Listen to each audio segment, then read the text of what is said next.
Hello and welcome. Thank you for joining the Williams Institute for a discussion about branches of the same vine, LGBTQ rights, reproductive rights, and critical race theory. Now, I'd like to introduce Brad Sears, the founding executive director of the Williams Institute. Welcome, Brad. Thank you, Carly, and welcome everyone. I'm so excited to be here with you this afternoon as we wrap up the final presentation in our online annual update series. Most of the series, and in fact, most of the programming of the Williams Institute in the past year has really looked at the connections between the groups of people impacted by the policy initiatives we're going to discuss today. But we've really explored how pregnant people, people of color, LGBTQ people, we all belong to overlapping communities. And a lot of our research shows that those that sit at the intersections of those identities are some of those who are the most impacted in terms of discrimination, stigma, economic impacts, and health. We're going to turn the camera today, not looking at kind of us, but looking at the other side. And what appears to be a set of three different but very aggressive policy initiatives by the right focused on critical race theory, obviously abortion, and LGBTQ rights. We came up with the name Branches of the Same Vine a while ago, but I have to say this image was made very concrete last week when Rick Scott announced his plan to rescue America. Apparently for Rick and the right, basically 5 of the 11 points in that plan have to deal with the 3 issues that we're discussing today. The plan starts with changing education to make sure that kids learn that America is great. Its second point is colorblind equality. It goes on to have another point that the nuclear family is crucial to civilization, which is then followed by men are men, women are women, and unborn babies are babies, and ends with religious exemption. So for all of the things going on in the world right now, over half of the plan of the conservative wing, or the most conservative wing of the Republican Party, is directed at the issues that we're going to talk about today. I'm going to ask my panel to join us right now. We have a great group, starting with Taifha Natalee Alexander, who's here at UCLA School of Law with us in our Critical Race Studies program, where she's the CRT Forward Program Director. We also have a great partner here in LA, Sue Dunlap, President and CEO of Planned Parenthood Los Angeles. Kristen Pinner is with her. She's a researcher with the African American Policy Forum. And Kasey Suffredini is CEO and National Campaign Director for Freedom for All Americas. We have an abundance of riches and abundance of Kristins today with us on the panel. And our second Kristin is Kristen Rowe-Finkbeiner, who's Executive Director of MomsRising. We're going to spend most of our discussion talking about connections between these issues, but we thought we'd set the table first. And I've asked Kasey, Taifha, and Sue just to kind of lay out in 3 respective areas what these campaigns look like. Yeah, so I'm happy to start. Thanks, Brad. It's really nice to be here with such an amazing group of co-panelists to talk about these super important and timely issues. So as Brad said, I'm the CEO and National Campaign Director of Freedom for All Americans. We are the bipartisan campaign to win LGBTQ non-discrimination protections nationwide. And I think with everything that's happening right now, it really kind of couldn't be clearer that discrimination is alive and well. And that we need non-discrimination protections now as much as ever as a community. So this year we are experiencing the worst political attack on LGBTQ people in recent memory. It actually reminds me a bit of 2004, which many of you might remember, where we had 13 anti-marriage amendments on the ballot, amending state constitutions across the country in a single year. Kind of well on our way to ultimately having 37 states that took those votes. Later, the Bush administration was, promoting the federal marriage amendment, et cetera. We're sort of in the middle of that kind of an onslaught right now. This year, we've got 39 states so far that have introduced over 200 anti-LGBTQ bills just in the past 3 months. That's the most in any session in recent memory, and we're only 3 months in to sessions that last at least 6 months, if not the full year for many states. Over 100 of those bills specifically target transgender kids. These are bills that prohibit trans kids from participating on sports teams, primarily in the K through 12 context. We've got about 12 of those that have been enacted so far.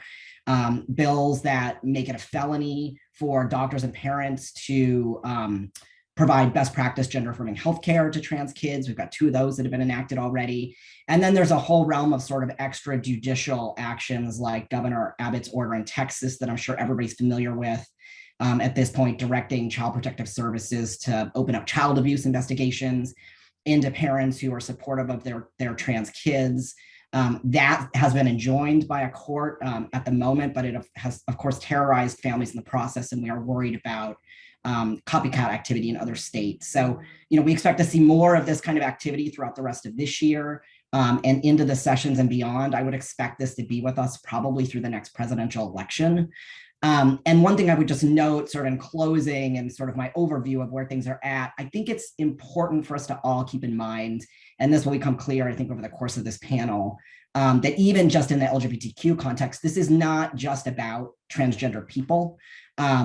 Trans people are uniquely vulnerable right now to misinformation and smear campaigns because we're not as well known by the general public as lesbian and gay people are.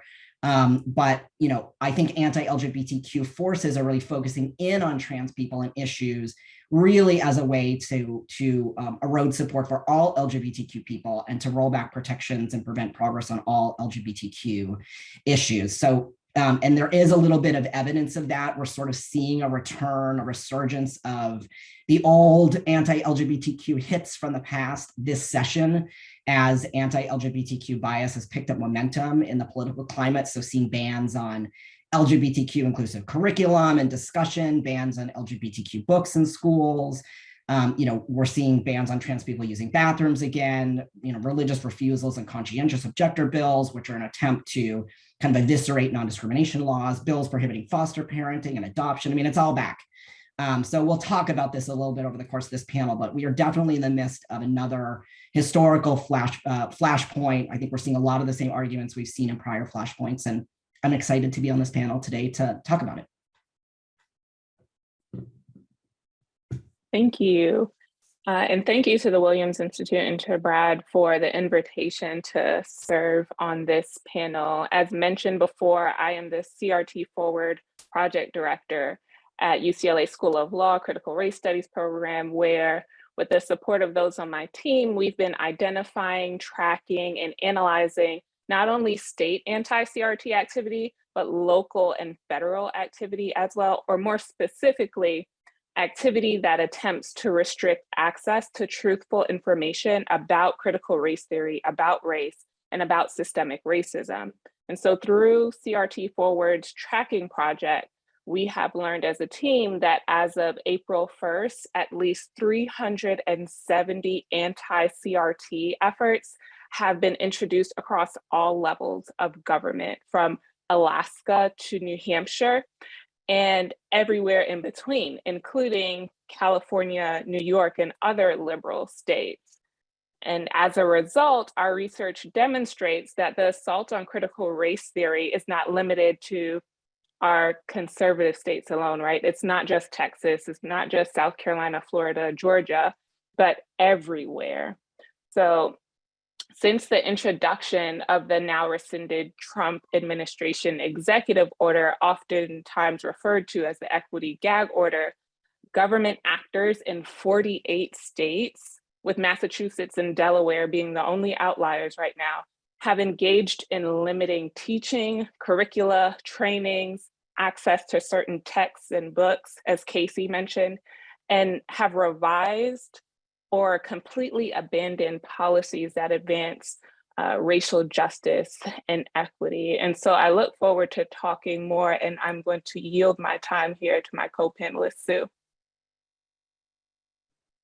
Thank you. I'm Sue Dunlap. I'm the CEO at Planned Parenthood Los Angeles.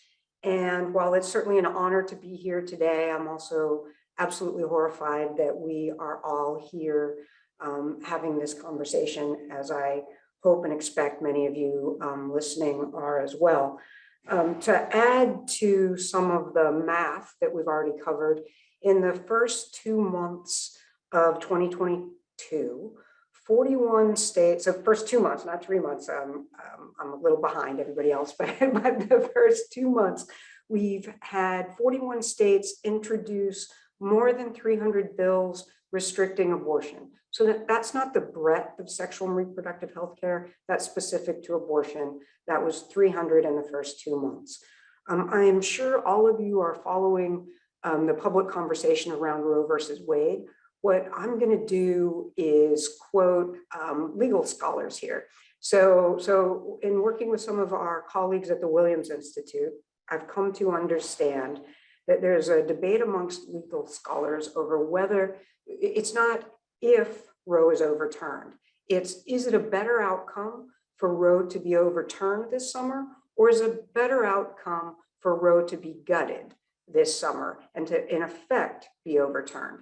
And the logic behind the idea that we might be better off if it's completely overturned is that the public will then understand what has happened, because we find ourselves, as I would imagine the other panelists do too, or that we all, I hate to imagine we all experience this, but I'm afraid we do, that day after day, year after year, decade after decade, activists in these spaces say, it's bad, it's getting worse. It's bad, it's getting worse. And we've heard that for so long that we've almost become immune to it. So when I talk about Roe versus Wade, the end of Roe versus Wade, people are like, we've been hearing about that forever. We know. So back to that question, is it worse for Roe versus Wade to be overturned? Or is it worse for it to be gutted and people not to understand it's been overturned? So I think an important question for us, and part of what we're looking to the future, and by future, I mean less than 90 days now. We're in a countdown that I think we're at under even 80 days or at about 80 days for when we approximately expect Roe to be either overturned or completely gutted by the Supreme Court. And then finally, I'll use this last minute of my time to remind all of us that as we talk, and we know this, but this is always very grounding for me as someone who's a healthcare provider first and foremost, is when we're talking about policies, when we're talking about legislation, when we're talking about courts, those are all metaphors or symbols of real people. Those are people who get pregnant. Those are people who are consistently discriminated against in our systems based on race, based on socioeconomic status, based on sexual identity or experience. Over and over and over again. So while we're going to talk about policy, policy is nothing if we don't remember the people behind it. And this is a moment where I believe, Kasey, you pointed to, and I'm going to wrap up here, Brad, I'm mindful of the time. Kasey, you pointed to, this is a time when trans people in particular are experiencing the onslaught of all this legislation and the confusion and the hatefulness of it. I would actually broaden that. One of the things we know is that at Planned Parenthood, anytime there's a lot of news around abortion access, people start traveling across state lines. It's because these misinformation campaigns, unlike how most of us as academics and as providers experience the news, is we get to take it apart and analyze it and think about what it means. But behind that, we can never forget that most people don't spend the time we do or have the luxury that we do to understand what's happening and how it's moving. And so real people's lives are impacted before these pieces of legislation hit the governor's desk, before they're signed into action by the Supreme Court, et cetera, et cetera, et cetera. I didn't say that exactly right, but I'll close that by saying women started traveling in greater numbers to Los Angeles for abortion. And I said women on purpose. Women started traveling in greater numbers to Los Angeles for abortion when Trump was elected. So not waiting for this Roe versus Wade moment, because people believed it wasn't safe, they started traveling. So our lives are impacted long before the signing on the dotted line happens. And we have to be profoundly aware that these conversations are painful before the policies are enacted. And by painful, I mean that they disproportionately affect those of us who are most discriminated against across our systems in the United States. I only went 1 minute over. Thank you. That's, yes, but an important minute, Sue. Important to remember the real impact all of this volume of negative activity has on individuals, that impact starts with the discussion and with this great volume, and underneath that volume are kind of rights, liberties, freedoms that all of us hold very dear. That's what's at stake. So chilling, but thank you. I want to turn now, and maybe we'll start with you, Kristen Rowe-Finkbeiner, to get a few reactions to Kristen's research or other ways you're seeing these connections kind of on the ground. Thank you so much. At MomsRising, we have over 1 million members. We have members in every state in the nation. And because parents are often the focus of the garnering attention of parents and the votes of parents are the focus of these projects, we hear a lot about that. So I just want to start out saying it's important to bring into the conversation that a lot of these far-right attacks on the rights of people in America are centered specifically on trying to grab an audience and the votes of parents. And just look at what happened in the Republican rebuttal of President Biden's State of the Union, where the words parents, moms, and families were mentioned more than a dozen times, and not in ways that uplift any of our rights or allow children to thrive. And it's important to note that as the far right pretends to focus on parents, and I use that word pretend intentionally because it is not an actual focus on parents, it isn't backing the policies that would really support parents. And in the place that I sit in my job at MomsRising, I get to see polls, I get to hear what lots of parents want and needs. I hear from parents every day. And what parents need is paid family medical leave when a new baby arrives, or they themselves get sick or COVID, or a close family member gets that. And yet only 20% of people in America have access to that policy, and only 8% of low-wage workers have access to that policy. What parents really need is access to affordable, high-quality childcare. And yet childcare costs more than college in the United States of America, and over 16,000 childcare centers have closed during the pandemic, and childcare workers are some of the lowest paid workers in the United States of America. What parents need is a care infrastructure. And so if the far right really cared about parents, then they would work on what matters to parents, and they are not. They would work on making sure every child can thrive. And they would not be working on restricting the family freedoms. Now, the word freedom is used a lot, right? But when we look at where freedoms are being gained and where freedoms are being lost, we're seeing a loss of freedoms being pushed forward by the far right. The far right is telling parents what their children can learn. That is not okay. The far right is telling parents who their children can love. That is not okay. The far right is telling children what they can do, parents, what their children can do with their bodily autonomy and their reproductive rights, and that is not okay. Parents need freedoms. We need choice. We need to be able to build a nation where everyone can thrive. And let's take a moment and look at what's happened in this pandemic, because all of this has really bloomed in the pandemic. When we look at what's happened in the pandemic, we see that women and moms have experienced significantly disproportionate impact from the pandemic, with women and moms of color, Black, Brown, Indigenous, and moms of color experiencing compounded health and economic harms. And we're seeing those compounded harms being added onto by far-right attacks right now, and that's not okay. I just want to back up and close with that these attacks aren't on accident. We just heard that from every panelist. There's hundreds of pieces of legislation that are purposely being put forward. There's coordinated funding, there's coordinated plans, there's coordinated attacks. And what is going on? Like, where is this coming from? This is a question we get a lot from parents. Well, what's going on is right after Donald Trump lost the election, and he did lose the election, people, we saw interviews with Steve Bannon, who is one of his close advisors. And Steve Bannon said, the way we are going to, quote, take back America is at the school boards. We're going to go after the votes of parents. We're going to try to turn each other against one another so that people are turned against one another and not paying attention to what's happening over here. Because the other area that we're seeing a proliferation of legislation is actually voter suppression legislation. Ways to make sure that people cannot vote are being passed at the same time. So these attacks are an attack on democracy. They're an attack on our families.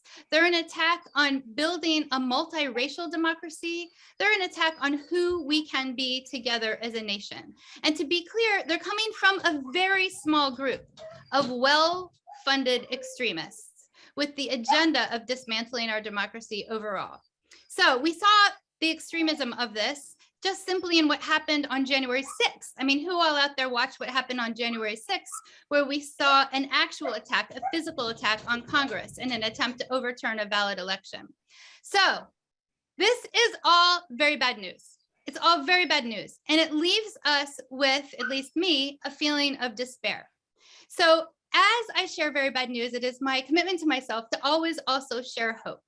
There is also hope. It is absolutely clear that when we all vote, when we raise our voices, history has shown us that we can turn the tide toward justice. We can win, we can protect and advance the rights of every person in our nation, and we can build a nation where everyone can thrive. So my call to action to everyone who's watching now is that instead of hearing all of this and getting overwhelmed and stepping back, that you instead step forward double.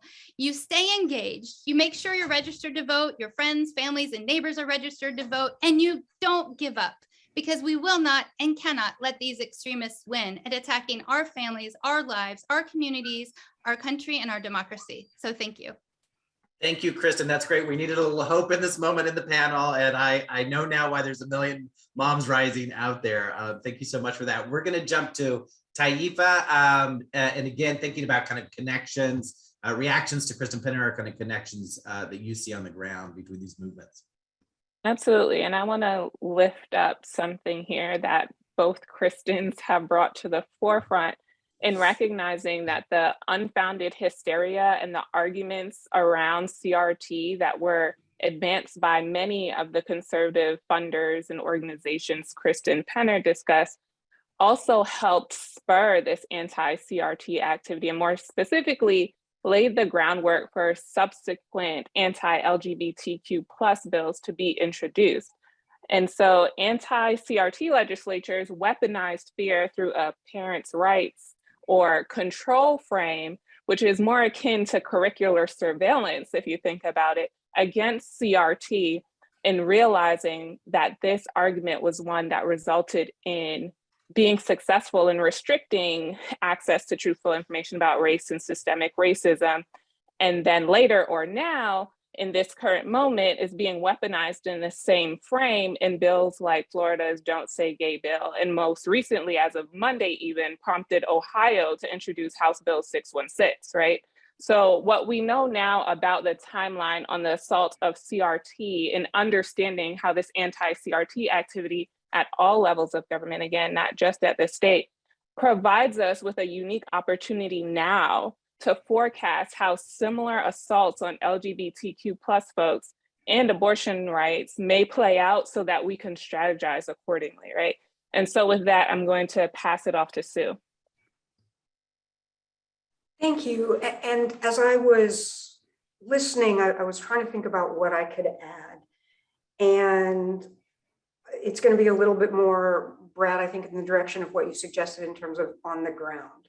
So today I called up one of my colleagues to ask how a hearing had went yesterday. And her first response was, oh my God, it was horrible. They bussed in white supremacists to protest. And then we kind of laughed and moved on. And I'm going to point to that as a normalizing of a type of violence, of white supremacy, of sort of a them that comes from outside in an organized way and shows up to sort of wreak havoc or create dissent. And I can't quite connect the dots, but I'm hoping there's someone out here who can. There's another story that is part of my world but I sometimes don't know how to talk about, because when I talk about, I work for Planned Parenthood. I work for a Planned Parenthood that provides a high volume, proudly, of abortions, that we will do all that we can to take care of as many people as we can from all over the country. In Los Angeles, we have that role. So when I say that, and I then sometimes mention sort of violence directed at patients or abortion providers, people say, well, what were you expecting? Of course, that's what you signed up for. And there's this normalizing of a type of violence that has never been okay, but that we've let be okay, okay in certain sectors. We're used to violence in a few very narrow places.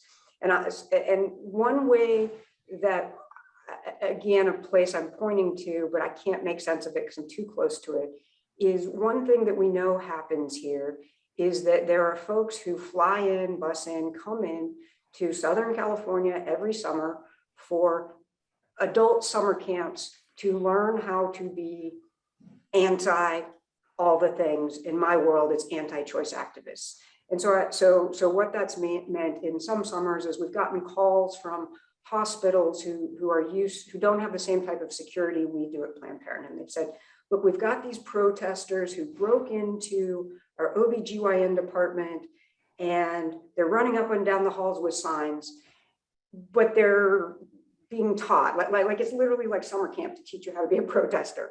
And then, so we'll try to help, but then very quickly they'll have like an itinerary, again, as if you were at summer camp, and go like, oh, and now we go to Hollywood and we're gonna go protest this movie that was anti blah, blah, blah. And so I had the occasion to speak to someone in the FBI about this and be like, what is this? And I'm laughing, not because it's funny, but because it's so outside of my realm of thinking about how these things happen. And what his description to me is these summer camps aren't organized in the way like that I was imagining, sort of an organized sort of group of folks then going back and working together and connecting and building networks. They were literally designed to create lone wolves who become so alienated that they will break the rules and take that next step to incite violence. And so when I sort of had this sense that there's a systematic approach to breaking people sort of in this way that then encourages them to go outside of societal norms, not as part of a group, because if you're part of a group, then there's consequences in a legal sense, but literally as a one-off, I can't draw a conclusion from that. But Brad, you asked for on the ground, and I was trying to sort of weave together these things, which I then think speaks to Kristin and all of the panelists and the research is like, there's something out there, there's a plan. And I know I sound like a crazy conspiracy theorist, but they're doing the things. And that's really frightening.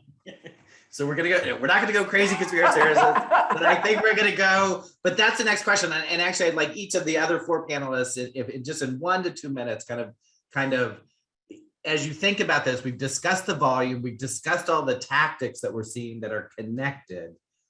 And Kristin, I loved when you said these issues are being manufactured like products. So the issues are the issues and they're not the issues. What are the bigger goals here? Why is this happening, and what is trying to be achieved by manufacturing these particular issues at this volume? And Kasey, why don't we start with you? What's really going on here? Yeah, sure. Happy to jump in first. Well, I would say first, I do think it's important to remember, because we do have to have some hope here. Because I'm going to say some things about conservatives. We do have to have some hope here that that not all conservatives are supportive of what's happening here. And I am hopeful that those that are ultimately overplaying their hands and doing so relatively quickly. So in the LGBTQ context, we've had powerful veto statements from Republican governors across the country, places like Arkansas, Utah, Indiana, places where you would not necessarily expect this. We've seen US GOP senators speak out against this, take votes against, some of the policies that we've seen. So there is some hope out there. And I think those actions are reflective of what, of kind of the larger conservative public, which is definitely not supportive of, the anti-LGBTQ attacks that we've seen. I mean, to the contrary, they are, supportive of putting non-discrimination protections in place at something like 68% nationally, and that includes majorities of kind of the general conservative public in every single state. So there is sort of something happening that's out of step between leadership and the overall GOP, not necessarily the base that they're catering to, which I think is something for us to keep our eyes on and cause for hope. I think part of what's happening here, in my view, is a strategic alliance between those who are focused on winning their GOP primary elections, which we are in a climate where there is a real competition on the right to be as extreme as possible to win primaries in these very gerrymandered districts. And I think those who are sort of the true believers around these issues, Sue sort of got to this, but the dedicated opponents of LGBTQ people and racial justice and reproductive justice who've been driving this policy agenda, and throwing the spaghetti at the wall every state session, hoping that things would stick. And this is just a session where there's been a confluence of things that are making things stick rather aggressively. And I think this alliance is sort of reinforced by what Kristin was saying about, I think they share a target audience for their goals, right? So it's not a mystery that the swing vote in most contested races in this country is suburban moms, right? The soccer moms. Suburban moms are also, at least in the LGBTQ context, what I would call vulnerable supporters of LGBTQ issues. So these are the folks who are generally with us, fair-minded folks, but can very easily be turned against us by triggering feelings of fear and loss around things that seem really threatening to them on a surface level, right? So that's why we see things about transgender people in bathrooms and transgender people playing sports. We don't hear anything about transgender men playing sports. I mean, I'm like just under 5 feet tall. I'd be an incredibly threatening jockey or coxswain, but nobody's trying to kick me out of those sports. So and these are folks that we know we can win back. It takes time, and it takes real focus on people, like as Sue was mentioning. So the last thing I'll just say is, like, I think in this moment, this alliance has really seized on an overarching kind of meta frame that is rolling us all together. And this frame around sort of parents' rights. It's totally targeted at this sort of center-right suburban mom audience. And it just taps into things that don't really have anything to do with these issues, right? Things like the frustration that parents across the spectrum feel with having their kids being held out of school for so long because of COVID, and then other things that are more related to these issues, anxieties around racial tensions, anxiety around the world changing too fast, and they're just sort of making a short-term play to win their support on policy and at the ballot box at the same time. And I'll just say one last thing, actually, which is just to make a really concrete connection between the policies and the the electoral pieces and the research that the other Kristin was going over, which is there is this organization called the American Principles Project. They've been around for the last few years. They're kind of newer on the anti-LGBTQ scene, but they have very aggressively funded focused anti-trans political ads attacking Democratic candidates in many races over the last few cycles, including the last presidential. So they ran ads in swing states like Michigan and Wisconsin attacking President Biden for his stance on trans issues. They ran ads in one of the Georgia Senate races. They run them in a bunch of state level races. They've not won, to my knowledge, any of the races where they've run these ads. But they're running them. And, most recently with what Governor Abbott did in Texas, they bragged in one newspaper outlet, an outlet, that they'd spent millions of dollars funding Abbott to get him to issue that child abuse directive. So they're very clear. And their goal is, I think, both to leverage these issues to elect the GOP candidates who will agree with them and will advance these issues. But I think also to seize on these elections to politicize and nationalize the issue in order to enable these issues to pick up more momentum, and ultimately to turn everybody against us and make LGBTQ issues and other issues just totally untouchable by the politicians and the people who otherwise would support us. So as others have said, that's parents and doctors, but also Disney. I mean, just basically anybody who would be with us. They're trying to make it untouchable.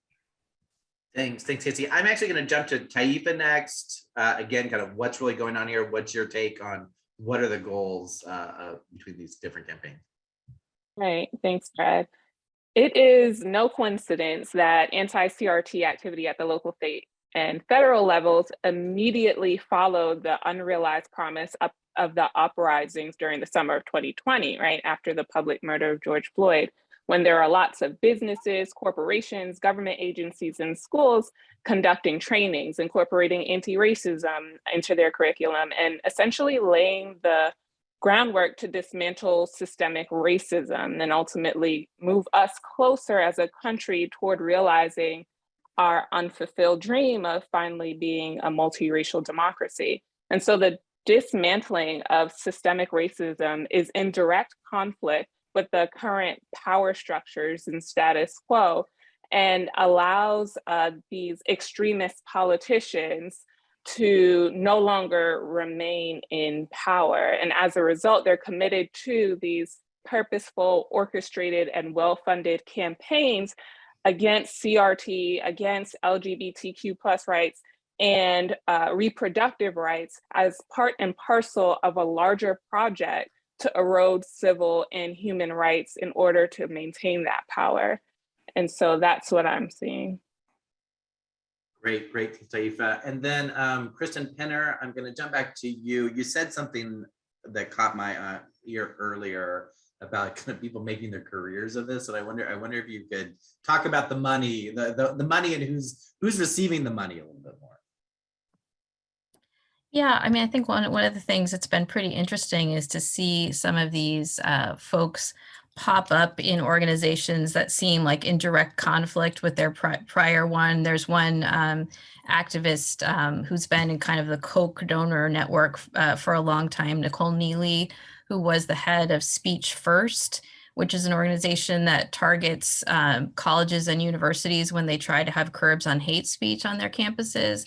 And now she's the head of, and additionally drawing a hefty salary at Parents Defending Education, which is bringing together not just Edward Bloom, who's on her board, but also the Specialized High Schools Fight, which is another space where, that has brought together kind of a whole constellation of folks, part of this whole using the Asian American community as a wedge in this, with those folks in, and they have a lot of crazy things on their website. Like at the top, they'll have a whole article about how terrible it is that students can make bias complaints at their school. And at the bottom, they have their own tip line where they encourage people to, report on each other. And so, John McWhorter is another example of someone who's now got, his column at the New York Times, and he's on Chris Rufo's organization FAIR's board of advisor. Another one of the board of advisors there wrote the New York Times review of John McWhorter's book, Woke Racism. They just are really kind of have a whole ball rolling. They have Substacks, they have social media, conservative talk radio, et cetera. And they have this like $10 million, fundraising campaign to have their own anti-woke university as well. I think if we can make some of that stuff visible to people, they can see a little bit more of the hypocrisy. One example we saw recently in New Hampshire, where there were some successes against at the local school board level, one of the ways that there was education done amongst current school board members, where when people would come and speak at their meetings, they would ask them, like, are you from this town? Are you a parent? And often the folks were not. And when they saw these very expensive pamphlet campaigns from candidates that had this very outside agenda, they were, the communities recognized it as part of this larger picture. And those candidates, the kind of incumbent school board members were successful in their campaign. So I think there's a way to puncture this if we can get out the word about these interconnected, intersectional struggles that we have. Great, thank you. I'm I'm going to ask each of the panelists just, for a brief example of like, how are we doing in responding? What are some examples of kind of actually working well in a coordinated fashion, or maybe some areas we can do better. If you're in the audience and you have a question at 1, this panel ends at 1:15. At 1, we'll turn to your questions. And I guess I just want to say, like, this, why is power being collected here? What's the ultimate point of this? If you look at the other like 5 or 6 points in Rick Scott's 11-point pan, I think that's something to keep the eye on. It's about the military, the police, privatizing education, big business and the economy, stopping immigration. So these are the manufactured issues, and they're directly connected to an agenda, I think, that is very familiar to all of us. But let's turn now, and maybe we'll go back to Kristen Rowe-Finkbeiner, kind of how are we doing in responding collectively? Well, we're all still figuring out in real time how to respond collectively, because as you said, we have manufactured issues or concerns from the far right extremists, and they come one after another. So I say that as in it's a dynamic situation. Now, how are we responding? We are responding by making sure that this attack, which is aimed squarely on winning the midterm elections, right now we have the House and the Senate are potentially going to overturn to more far-right extremists. So right now what we're doing at MomsRising is we are starting to get our volunteers together to get out the vote. In 2020, we had 72,000 people volunteer to help get out the vote in 2020. We are right now starting that volunteers. We're writing mom-to-mom postcards, reminding moms to go vote, telling people to not give up on democracy. And so we are staying engaged with our eye on the prize, and the prize is actually the freedom of all of us to be able to raise children, whoops, there's the dog, where everyone can thrive, and also to maintain our democracy. So I'll pass it to somebody else. Sue, you want to jump in?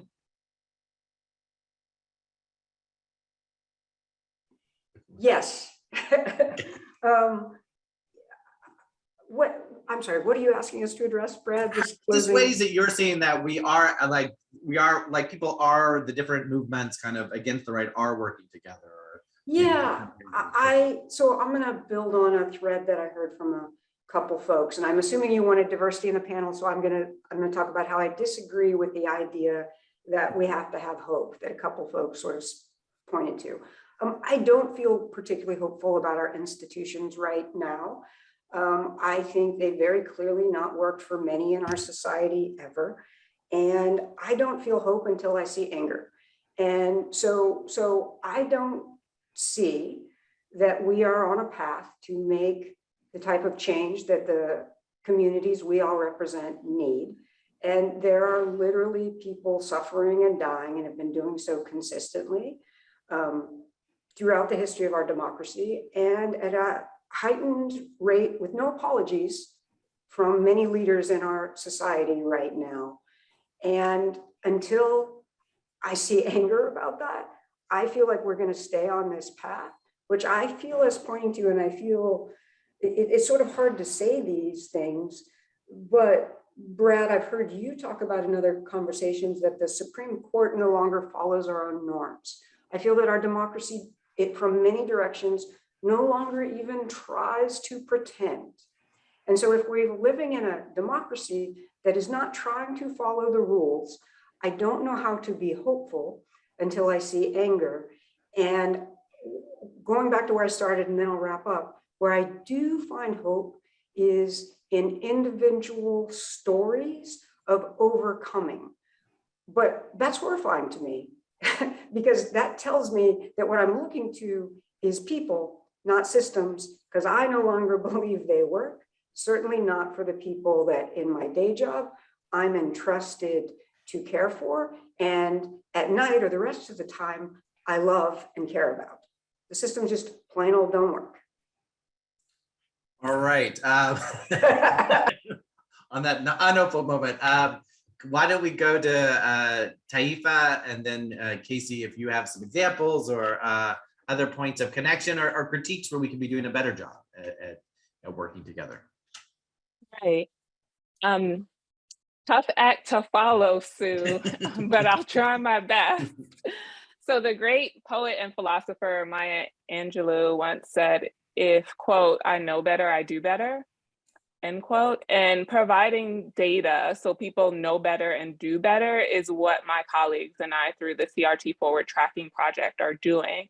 And so, as I mentioned before, we're tracking not only state level anti-CRT actions, but federal and local as well, so that folks are able to better understand the full extent of the assault on critical race theory, to understand what's going on. And for example, California is the second most active state when it comes to anti-CRT activity, with 7 local school board level actions that have been introduced and 4 that have been implemented. And so this data is important in understanding how litigators, academics, and the general public might formulate arguments to these current attacks, not only on CRT, but also on LGBTQ plus and abortion rights, to evaluate the current moment that we're in and to do better now that we know better. Great, thank you. Kasey or Kristen Pinner, you want to jump in quickly? Yeah, Kasey. Yeah, I'm happy to jump in. First of all, I'll just say, Sue, I'm angry. I'm just being really nice today. I am definitely angry.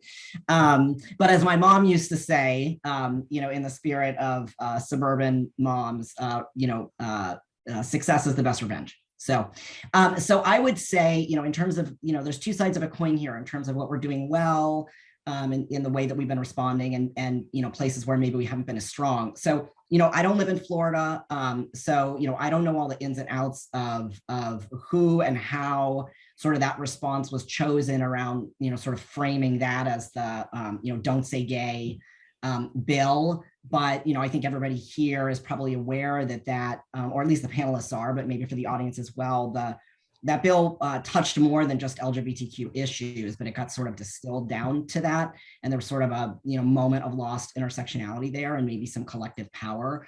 And so, I think those are critiques that are out there that I think are really legitimate in terms of thinking about, what is our strategy for how to respond in a more holistic way, and in a way that doesn't play into the very divisions that I think our opposition is trying to exploit, right? Their whole strategy is about, driving wedges and dividing us, and trying to sort of separate what would otherwise be collective strength. I think one thing on the back end that people can't see, that I think in the LGBTQ space that the movement is doing better. We have talked about intersectionality for a couple of decades, right, Brad? Like, I don't know. But I think in terms of living it, there is work to do. And one of the things I've been really encouraged to see on the back end this year is, there is, in the kind of the mechanisms of how the movement works, there is a weekly call that has historically been attended by, and in the national space, that has been historically attended by, all the LGBTQ nationals that work on state policy. And,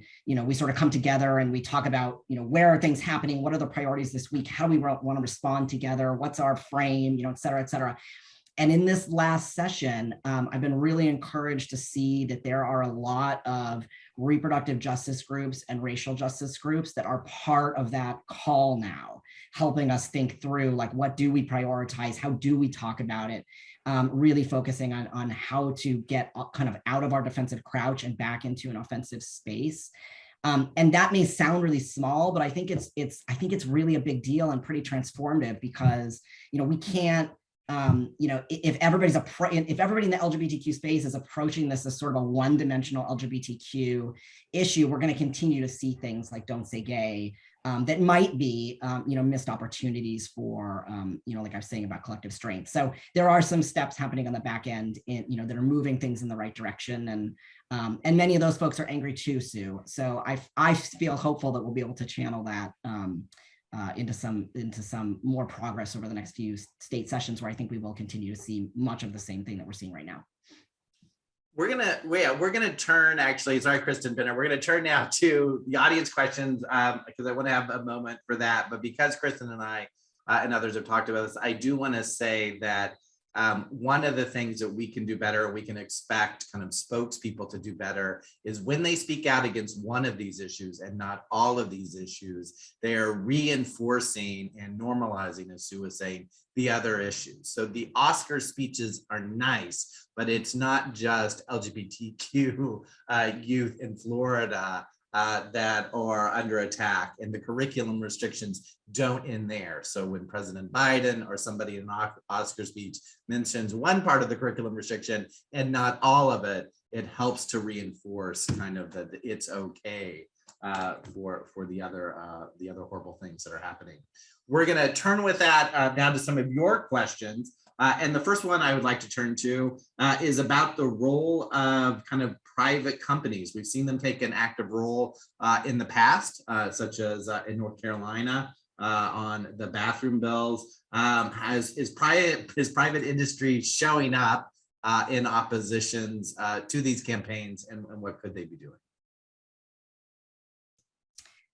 I'm happy to jump in on this quickly, just on the LGBTQ piece. They are actually showing up quite a bit in the LGBTQ space. They are not showing up publicly as much as I would like to see, but there is sort of a nationwide effort happening right now, both in the defensive space around the states, as well as in the offensive space, trying to seize this sort of first opportunity we've really had in 50 years to try to get the Equality Act passed, which is a federal bill that would address issues across the spectrum, not just in the LGBTQ space.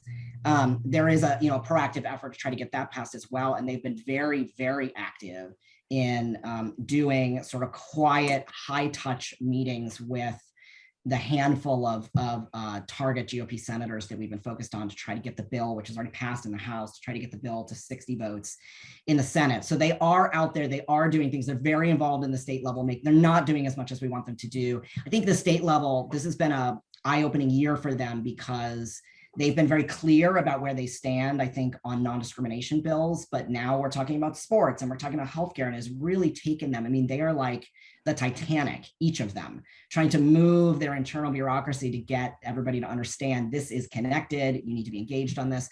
So they have moved a little slower than I would like, but they have been turning the ship, they have been getting engaged, they have been signing on to sign-on letters publicly, engaging privately. What I will say, what I would like to see, and I would like to see it very soon, is much more public engagement by the CEOs themselves. Like, I really do think it is time. The long-standing alliance between corporations and the GOP, it's obviously eroding in a lot of ways, and there are GOP electeds like Ron DeSantis who are really trying to accelerate that erosion. But I think while they still have that connection and while they still have a voice that moves them, we really do need to see the CEOs getting out there and being much more public about where they stand on this stuff, and really opposing it and really supporting the offensive measures that we're trying to get through, the proactive measures. So we are pushing them on trying to get them to do more there, but they have been active behind the scenes and have been making their evolution internally to get to the places where we need them to be. So it's kind of a both and. Mixed bag. Yeah, another question is just the role of the media.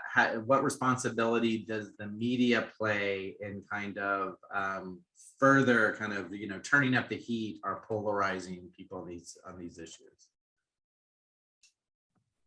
Can I jump in on this one? Yeah, I think sure. this is I feel like there's a huge problem that we have that's ongoing with the sort of both siderism, I call it, or both siderist, or whatever it is, particularly in what we're seeing with the New York Times. And I think that's what I was trying to allude to with that crazy Chris Rufo as Hercules, imagery, that I feel like the New York Times in particular has really bought into that, and they are have been giving a platform, especially on their opinion page, to the Manhattan Institute, to all kinds of, to Rufo, and that is including now in the sort of, as he's focusing more on trans kids issues and Disney and that and so it's almost like when it gets framed as this both sides thing, we've already lost such an opportunity to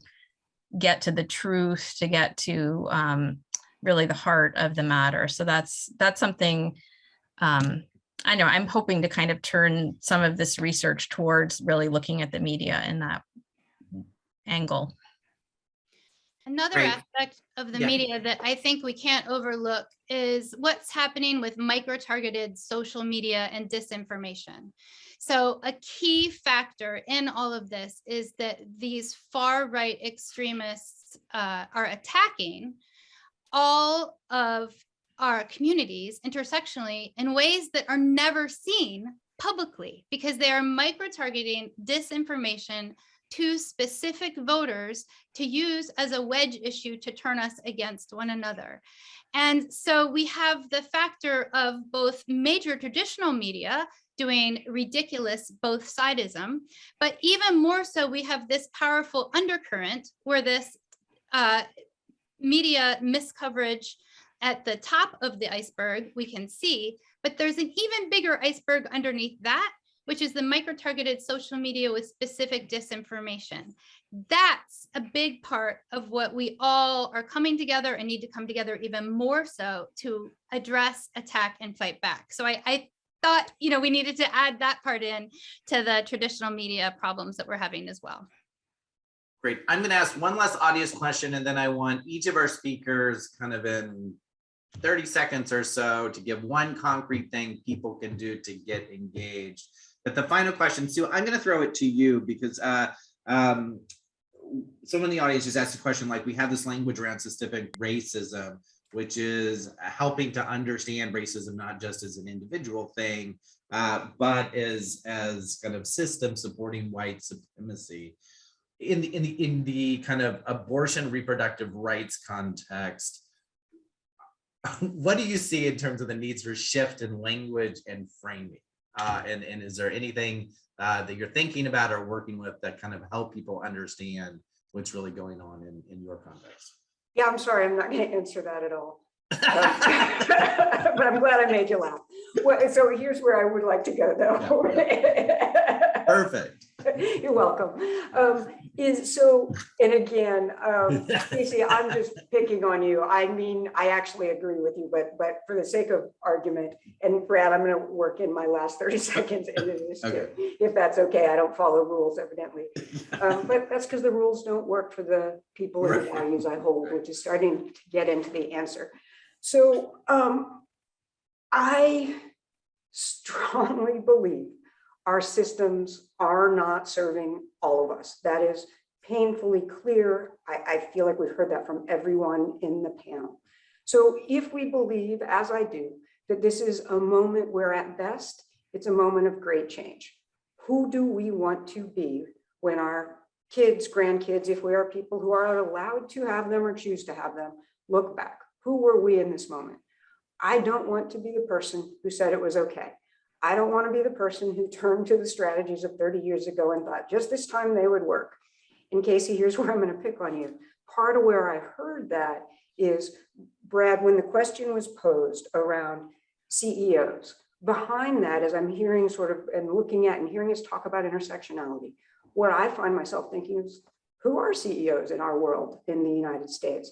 They are, for the most part, wealthy white men. And again, I'm finding myself like, I'm the angry feminist point. I don't mean to do that. But when we say we want to hear more from CEOs, when we want to hear more from corporations, who are those CEOs and what is the interest of those corporations? On the best day, I want those corporations to be good to their employees because that's the system we live in. But I hate that I live in a world or democracy where, let's imagine, and I have nothing against, well, I don't know him, Elon Musk, but where, gosh, I'd love to hear more from Elon Musk. Would I really? No, I do not want that. So I will leave that there. And I hope you will count that as my closing comments. And I apologize. And if you never invite me back, I'm fine with that. You're invited back. You're invited back. Let's go down the row. Taifha, kind of closing thoughts. What can people do? How can they get involved? Yeah, check out the CRT Forward tracking project website. I think that there are a lot of connections that can be made in uplifting what we saw as an assault on critical race theory following September 2020. and what we're seeing in this current moment now that might help inform our strategy moving forward. Great, Kristen Pinner.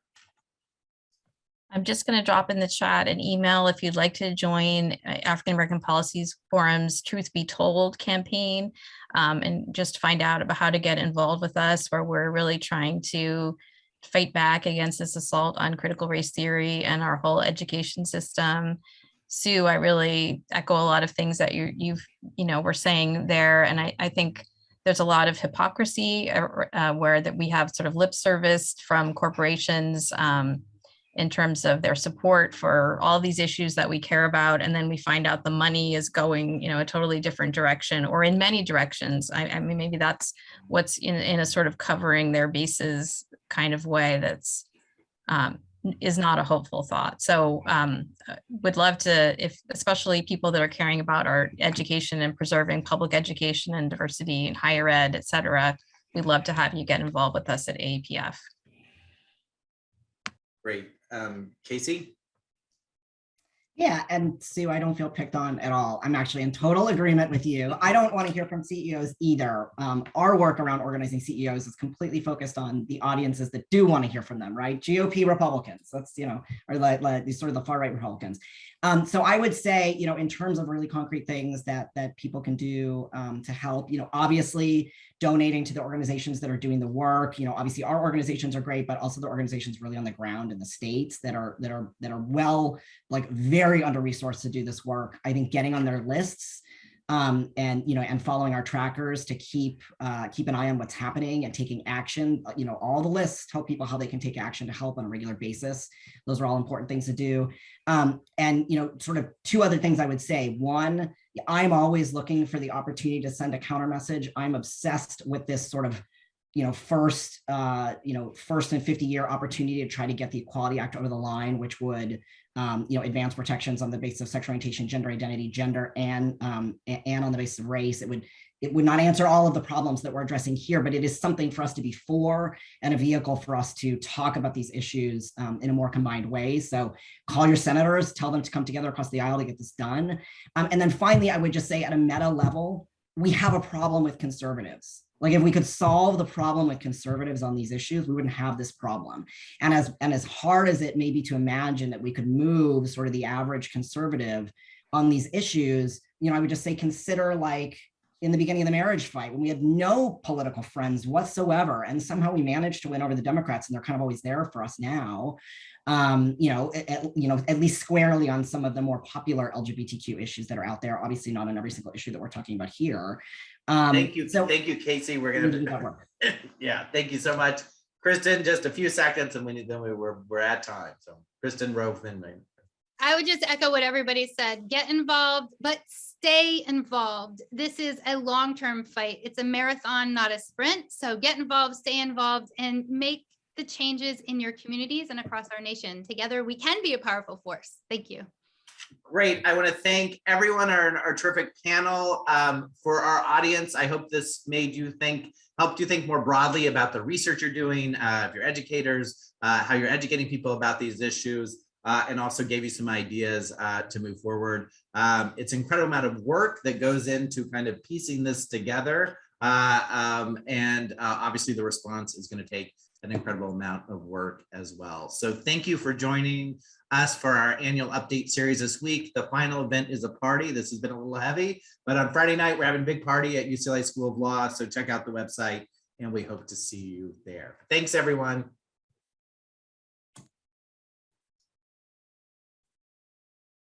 Thank you. I thought that was great.